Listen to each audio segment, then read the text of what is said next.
Thinking aloud. Conversations on the leading edge of knowledge and discovery with psychologist Jeffrey Mishlove.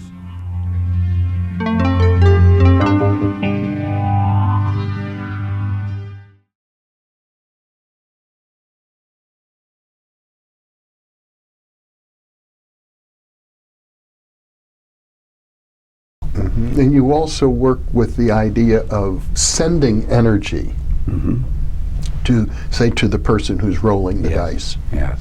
For example. So we have a person stand either side like an arch, an energy arch. Just seeing each other, these two people, and with deep love and respect. And then the shooter walks into that between them and feels more stable, calmer space. And then the rest of the table is sending energy, almost like a healing circle, seeing that shooter in their highest and finest. In fact, they're not thinking any numbers, they're not trying to do change the PK outcome. We leave that to the person with the dice. And that tends to work very powerfully. Some people kind of burst into tears saying, I'm feeling so much love. Other folks will kind of lose their grounding, take off. Much like in a massage, a person just goes out. But that arch is encouraging them to stay here and grounded and absorb all that energy coming to them. And then they usually do well. I was fascinated by reading about how in some of the dice games in which the woman who's now your wife was a participant in your workshops, and she started out being really, I guess, self-conscious and a bit depressed, unable to work well with the dice at all, and eventually became quite excellent at it. But one of the ways that you assisted her was by placing the bets so that she didn't have to focus on the strategy of betting. She could simply focus on the rolling of the dice. Yeah, so we use a team to help with that, because PK, from my point of view, is an energy and an intent of the mind, and it's involving getting out of our dominant left brain and into both a whole brain state, which then makes it easier to access the heart intelligence and the gut. We're finding there's intelligence centers in the abdomen as well. And so within that, as if you're trying to decide what to bet and all these complicated rules in the game, that's very left brain.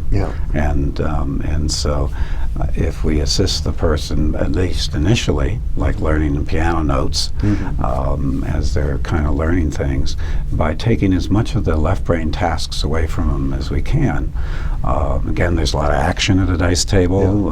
They can just close their eyes.